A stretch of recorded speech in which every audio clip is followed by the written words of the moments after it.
السلام عليكم ورحمة الله تعالى وبركاته. حديثنا لهذا اليوم بعنوان من وصايا النبي صلى الله عليه وسلم السمع والطاعة. عن أبي نجيح العرباض ابن سارية رضي الله عنه قال: وعظنا رسول الله صلى الله عليه وسلم موعظة وجلت منها القلوب وذرفت منها العيون، فقلنا يا رسول الله كأنها موعظة مودع، فأوصنا. قال: أوصيكم بتقوى الله جل في علاه والسمع والطاعة،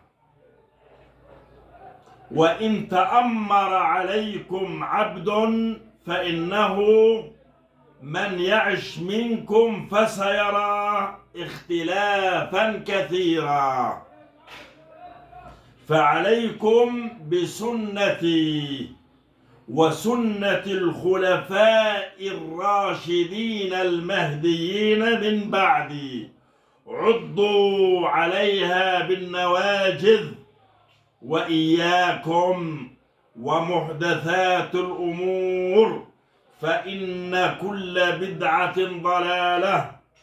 رواه أبو داود والترمذي، وقال حديث حسن صحيح. شرح الحديث: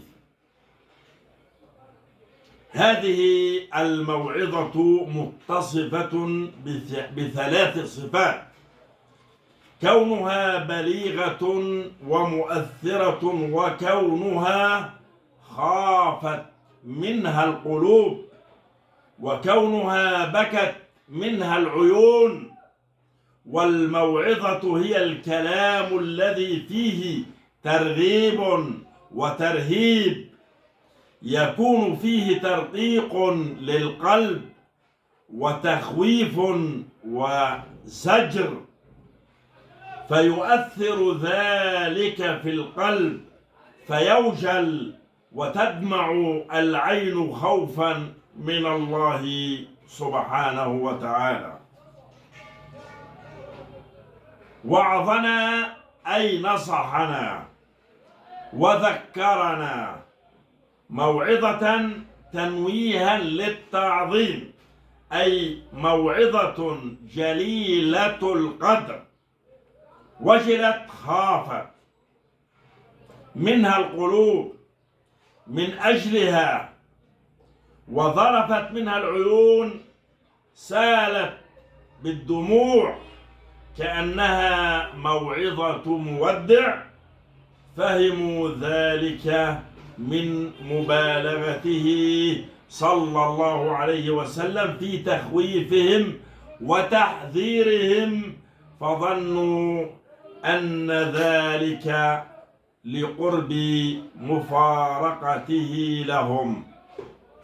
فأوصنا وصية نافعة جامعة كافية: أوصيكم بتقوى الله، أي امتثال أوامره واجتناب نواهيه، والسمع والطاعة لولاة الأمور، فيجب الإصغاء إلى كلام ولي الأمر. وإن تأمر عليكم عبد ولو كان أميركم عبدا، فإنه من يعش منكم فسيرى اختلافا كثيرا في الأقوال والأعمال والاعتقادات، فعليكم بسنتي، الزموا التمسك بها، وهي طريقته ومنهجه صلى الله عليه وسلم، وسنة الخلفاء الراشدين المهديين من بعد، الذين عرفوا الحق واتبعوه. والمراد بالخلفاء الراشدين أبو بكر وعمر وعثمان وعلي رضوان الله عليهم، عضوا عليها أي خذوها وتمسكوا بها زمن اختلاف الأمور بالنواجذ أواخر الأضراس. فمعنى العض على السنة الأخذ بها، وإياكم ومحدثات الأمور، تحذير من انتشار البدع والضلالات الكثيرة، فإن كل بدعة ضلالة، والبدعة هي ما أحدث على خلاف أمر الشارع الحكيم ودليله الخاص أو العام.